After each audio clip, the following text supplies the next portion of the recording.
અળવીના પાચન માટે ઉત્તમ છે. તેમાં ભરપૂર આયર્ન અને વિટામિન હોય છે. તે વજન નિયંત્રિત કરવામાં મદદ કરે છે અને હૃદયને પણ સ્વસ્થ રાખે છે. તો આજે જ બનાવો આ હેલ્ધી પાત્રા. અળવીના પાનના પાત્રા કોલકેજ લીવ્સ પાત્ર. ચોમાસાની ઋતુમાં કુદરતી રીતે જ પુષ્કળ પ્રમાણમાં ઉગતા અળવીના પાન આયુર્વેદ મુજબ સ્વાદિષ્ટ હોવાની સાથે અદ્ભુત ઔષધીય ગુણો પણ ધરાવે છે. અળવીના પાનનો સૌથી મોટો ફાયદો રોગપ્રતિકારક શક્તિ, ઇમ્યુનિટી અને લોહીના શુદ્ધિકરણ માટે છે. આ પાંદડામાં vitamin A, vitamin C, iron અને ફોલેટ પુષ્કળ માત્રામાં રહેલા હોય છે.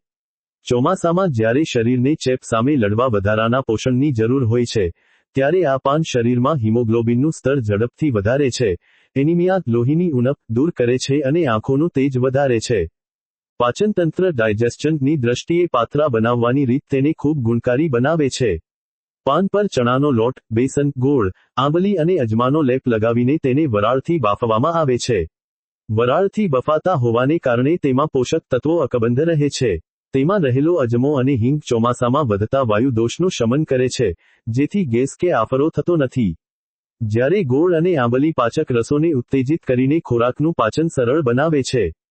આ ઉપરાંત, અળવીના પાનમાં રહેલું વિપુલ ડાયેટરી ફાઇબર આંતરડાને સાફ રાખીને કબજિયાત અટકાવે છે. તેમાં પોટેશિયમ હોવાથી તે બ્લડ પ્રેશરને નિયંત્રિત રાખવામાં અને હૃદયને સ્વસ્થ રાખવામાં પણ ખૂબ મદદરૂપ સાબિત થાય છે. ચોમાસાની આ ઋતુમાં સાંજના સમયે વરાળથી બાફેલા અને તલ-રાઈ મીઠા લીમડાનો હળવો વઘાર કરેલા ગરમાગરમ પાત્રા ખાવા એ આખા પરિવારના સ્વાદ, સ્વાસ્થ્ય અને પાચનને તંદુરસ્ત રાખવાનો એક અદ્ભુત પારંપરિક માર્ગ છે.